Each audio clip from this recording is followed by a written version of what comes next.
അതൊരു ആരാധന വസ്തുവല്ല. ഞാനൊരു കാര്യം ചോദിക്കട്ടെ, ഒരു ആരാധന വസ്തുവല്ല, ഓക്കെ ശരി. പക്ഷെ അതിന്റെ താഴെ ജനങ്ങൾ പൈസ കൊണ്ടിടുന്നതിന് വേണ്ടിയാ. അത് ഞാൻ അറിയില്ല. ആ മറുപടി കൃത്യമായ മറുപടി. തങ്ങൾ എനിക്ക് സ്നേഹമുണ്ട്. നിങ്ങളൊരു ഒരു കാര്യം എനിക്ക് പറയാം. വ്യക്തിപരമായിട്ട് ഞാൻ പറയട്ടെ, തങ്ങൾ വ്യക്തിപരമായിട്ട് ഒരു നിഷ്കളങ്കന, എനിക്ക് നന്നായിട്ടറിയാം. തങ്ങളൊരു പാവമാണ്, നിഷ്കളങ്കന. പക്ഷെ വേറെ കാര്യമുണ്ട്, തങ്ങളെ ആ നിഷ്കളങ്കതയെ സമൂഹത്തിൽ അത് നമ്മൾ കച്ചവടമാക്കരുത്. വളരെ സ്നേഹത്തെ പറയാം, അത് കച്ചവടമാക്കരുത്. താങ്കൾ ജനങ്ങൾക്ക് ഈ കൊടിമരത്തിന്റെ താഴെയൊക്കെ പൈസ കൊണ്ടിടുന്ന എന്ത് പുണ്യമാണ് ഈ ഒരു ഞാനത് 8 കഴിഞ്ഞ ശേഷം കണ്ട്. ഞാൻ 8 ശേഷം കണ്ടത്. ഞാൻ നോമ്പ് നോക്കിട്ടാ പറയുന്നത്. ഞാനത് കൊടിമരത്തിന് ജനങ്ങൾ ആരാധിക്കുന്നില്ല അന്ന് ഞാൻ പ്രത്യേകം പറഞ്ഞു എന്ന് പറഞ്ഞത് അതൊരു ഒരു മിനിറ്റ്. ഞാനതില് ആരോടും പൈസ ഇടാൻ പറഞ്ഞിട്ടില്ല. അതിലിപ്പോ ഞങ്ങള് മറ്റില് മണല് നടക്കാൻ നിൽക്കുകയാണ്. ഞാൻ പൈസ ഇടണ്ടെന്ന് പറഞ്ഞു. പൈസ ഇടാൻ പറഞ്ഞില്ലല്ലോ. ആ ഇട്ട പൈസ തിരിച്ചു കൊടുത്തായിരുന്നു അവർക്ക്. ഓക്കെ, പിന്നെ തിരിച്ചു കൊടുത്തോ? ആയിക്കോട്ടെ. പിന്നെ പൈസ തിരിച്ചു കൊടുത്തോ? ഞാൻ ചോദിച്ചതിന് മറുപടി പറഞ്ഞില്ല. പൈസ ഇടരുതെന്ന് പറഞ്ഞു, പക്ഷെ ഇട്ട പൈസ തിരിച്ചു കൊടുത്തോ? ഇല്ല. എന്തുകൊണ്ടാ? ലക്ഷ്യം അത് തന്നെയാണ്. ലക്ഷ്യപ്രാപ്തി എന്നുള്ളത് അവിടെ പൈസ വീണമെന്നുള്ളതാണ്. ഇല്ലെങ്കിൽ തങ്ങളെ ഇടുന്ന സമയത്ത് തടയണ്ടേ? ഇത്രയും പൈസ ഇത് പ്രവാസ ലോകത്ത് പാവപ്പെട്ട മുഅ്മിനീങ്ങൾ പൊന്നു തങ്ങളെ കഷ്ടപ്പെടുന്ന വീർപ്പൊഴുക്കുന്ന പൈസ പറയുന്നത്. അല്ല, അതൊന്നും എനിക്ക് പ്രശ്നമില്ല. കാരണം അബീബായ മുത്തനബിക്ക് തെറി കേട്ടിട്ടില്ല. അപ്പൊ അതുകൊണ്ട് ഉസ്താദ് നബിതങ്ങളെ തെറി കേട്ടത് എന്തിനാണെന്ന് മനസ്സിലാക്കുക, നമ്മൾ കേൾക്കുന്നത് എന്തിനാണെന്ന് മനസ്സിലാക്കുക. ഞങ്ങൾ അതിനോട് ഉപമിക്കരുത്. മൂസാ നബിയും ചന്ദ്രാപ്പനും മൂസാക്കായും രണ്ടാണ്, അത് മനസ്സിലാക്കണം. ചന്ദ്രാപ്പനും മൂസാക്കാനെ മൂസാ നബിയോട് ഉപമിക്കരുത്. തങ്ങളുടെ ബഹുമാനമുണ്ട്, സ്നേഹമുണ്ട്, നിങ്ങൾ എനിക്ക് ഇഷ്ടം തന്നെയാണ്, മനസ്സിലായ? അതിനകത്തൊന്നും കുഴപ്പമില്ല. തങ്ങൾ അങ്ങനെ ഉപമിക്കൊന്നും ചെയ്തിരുന്നില്ല. വിധങ്ങൾ നിങ്ങളെ പല ആളുകളും വരും. നിങ്ങളുടെ തെറ്റിദ്ധാരണ ആദ്യം മാറ്റി. തങ്ങളെ ആരെങ്കിലും ഒരാൾ കമ്പിട്ടിളക്കുമ്പോ അങ്ങനെ കുലുങ്ങുന്ന ആളല്ല ഞാനൊരു കാര്യം ചോദിക്കട്ടെ.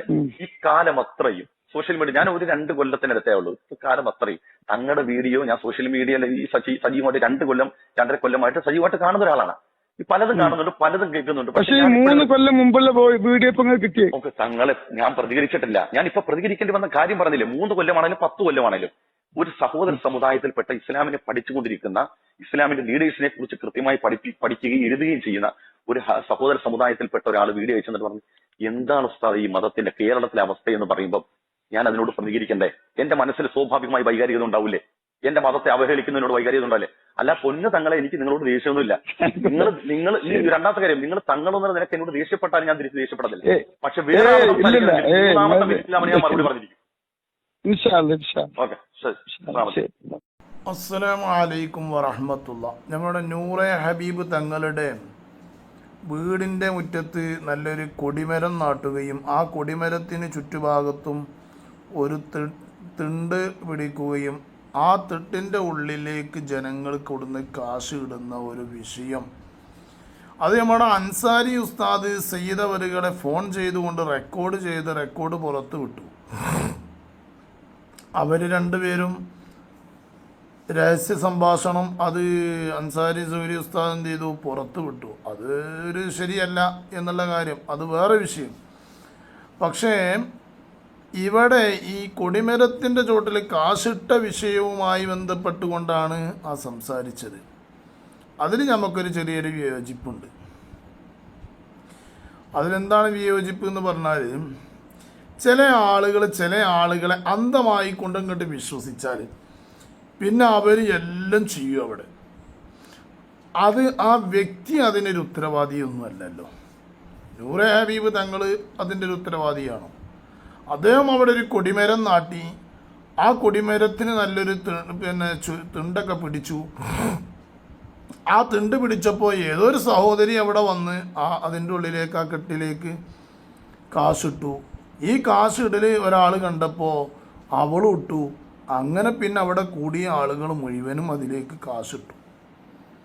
ഇതാണ് അവിടെ സത്യത്തിൽ സംഭവിച്ചിട്ടുള്ളത് എന്നാണ് ഞാൻ അന്വേഷിച്ചപ്പോൾ എനിക്ക് ലഭിച്ച വിവരം. ഇങ്ങനെ പലയിടങ്ങളിലും ചെന്ന് കഴിഞ്ഞാൽ കൊടിമരത്തിൻ്റെ ചോട്ടിൽ കാശിടുന്നുണ്ട്, കിണറ്റിൽ കാശിടുന്നുണ്ട്. ഇപ്പോൾ ഉദാഹരണത്തിന് പറയാം, അവിടെ ഇപ്പോൾ കൊടിമരത്തിലാണ് കാശിടുന്നത്, ആ കാശിന് കുഴപ്പങ്ങളൊന്നും സംഭവിച്ചിട്ടില്ല, മെല്ലെ ഇറങ്ങി എടുത്താൽ മതി.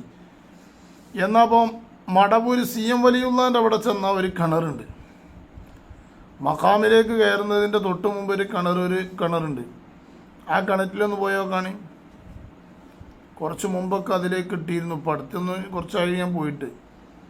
അതിലൊരു കിണറുണ്ട്. ആ കിണറ്റിലേക്ക് ജനങ്ങൾ വരുന്ന ആളുകൾ മുഴുവനും അതിലേക്ക് കാശിടും. ഉള്ളാളം പോയോ കാണി. ഉള്ളാളത്തൊരു ദർഗൻ്റെ ഉള്ളിൽ അവിടെ പിന്നെ ഉൾഭാഗത്തൊരു കിണറുണ്ട്. ആ കിണറിൽ നിറച്ച് കാശക്കാരം എത്രങ്ങാനും പൈസയ്ക്ക് ഇടുക, വെള്ളത്തിൽ കിടന്നതേ. എന്നിട്ട് അത് എടുക്കണമെങ്കിലുള്ള പണി എത്ര മുങ്ങി എടുക്കണം, എത്ര പ്രയാസമുണ്ട്, എത്ര കാശ് കേടുന്നു പോകും. അതൊന്നും ഇപ്പോൾ അവിടുത്തെ ആളുകൾ എന്താണ് പിന്നെ ഒരു ചൂഷണം ചെയ്യൊന്നുമല്ല. അത് ചെല്ലുന്ന ജനങ്ങൾ കാണിക്കുന്ന ഓരോ അന്ധവിശ്വാസങ്ങളാണ്. അത് ജനങ്ങൾ കാണിക്കുന്നത് അവിടെ കിടക്കുന്നവരും അത് നിയന്ത്രിക്കുന്നവരും എന്ത് ഉത്തരവാദി? ഇയാളെ സംബന്ധിച്ചിടത്തോളം ഇയാൾ പാവപ്പെട്ട ആളുകൾക്ക് നല്ല സഹായങ്ങൾ ചെയ്യുന്നുണ്ട്, പാവപ്പെട്ട കുട്ടികൾക്ക് കല്യാണം ഉണ്ടാക്കുന്നുണ്ട്, അതുപോലെ പാവപ്പെട്ട ആളുകൾക്ക് നല്ല വീട് വെച്ച് കൊടുക്കുന്നുണ്ട്, യതീമക്കൾക്ക് സംരക്ഷണം നൽകുന്നുണ്ട്. മാത്രമല്ല രോഗികൾക്ക് വളരെയധികം ആശ്വാസമുള്ളൊരു സ്ഥലമാണ് എന്ന് എന്നോട് അനുഭവിച്ച ഒരാൾ പറയുകയുണ്ടായി. ഒരു സഹോദരൻ്റെ, എൻ്റെ ഒരു സുഹൃത്തിൻ്റെ കാഴ്ച പ്രയാസപ്പെട്ട് കണ്ടമാനം ഡോക്ടർമാരടുക്കൽ പോയിട്ട് അവരൊക്കെ പറഞ്ഞു നിങ്ങളുടെ കണ്ണിൻ്റെ നരമ്പ് നഷ്ടപ്പെട്ടിട്ടുണ്ട് എന്ന് പറഞ്ഞു. ഇനി അത് തിരിച്ചു കിട്ടാൻ ബുദ്ധിമുട്ടാണെന്ന് പറഞ്ഞപ്പോൾ അദ്ദേഹത്തിൻ്റെ മക്കൾ പറഞ്ഞു നമുക്ക് നൂറെ ഹബീബ് തങ്ങളടുത്ത് പോകാമെന്ന് പറഞ്ഞു. ആ പരിപാടിയിൽ 2-3 പരിപാടിയിൽ സംബന്ധിച്ചതിന് ശേഷം അദ്ദേഹത്തിൻ്റെ കാഴ്ച അൽഹംദുലില്ലാ വളരെ റാഹത്തായി എന്ന് അദ്ദേഹം തന്നെ എന്നോട് പറഞ്ഞൊരു സംഭവമുണ്ട്. ഞാൻ പറഞ്ഞുകൊണ്ടുവന്ന് ഞാൻ നൂറെ ഹബീബ് തങ്ങളെ വീട്ടിലൊന്നും പോയിട്ടില്ല, എങ്കിലും അൽഹംദുലില്ലാ പരിപാടികളിലൊക്കെ ഇങ്ങനെ കണ്ട് പരിചയമുണ്ട്. എന്നാലും അങ്ങനെ നല്ല പരിപാടിയാണ് എന്നുള്ള കാര്യം അത് ഉറപ്പായി, നല്ല കാര്യങ്ങളാണ് നടക്കുന്നത് എന്നുള്ള കാര്യം ഉറപ്പായി. പക്ഷെ ചെല്ലുന്ന ആളുകൾ ഇങ്ങനെ കാശ് ഇടുന്നതിന് അദ്ദേഹം ഉത്തരവാദിയല്ലല്ലോ. പിന്നെ അദ്ദേഹത്തിന് ഫോൺ ചെയ്തുകൊണ്ട് അദ്ദേഹത്തിനെ വിഷമിപ്പിച്ച് അദ്ദേഹവുമായി ബന്ധപ്പെട്ട അത്രയും കാര്യങ്ങൾ ചോദിച്ചാൽ ഒറ്റയടിക്കൊന്നും ചിലപ്പോൾ മറുപടി പറയാൻ സാധിച്ചോളണമെന്നില്ല. കാരണം അത്ര വലിയ ഇൽമുള്ള ഒരാളായിട്ട് എനിക്ക് തോന്നിയിട്ടില്ല. പക്ഷേ അദ്ദേഹത്തിനക്ക് ആളുകളെ കൊണ്ട് കൂടുതൽ സ്വലാത്തുൽ ഫാത്തിഹയും മറ്റും ചൊല്ലിച്ച് വലിയ ഒരു സ്ഥാനം പറ്റിയിട്ടുണ്ട്. അഹ്ലു ബൈത്തിന്റെ ഒരു സ്ഥാനം അദ്ദേഹത്തിനക്ക് ഉണ്ട് എന്നുള്ള കാര്യം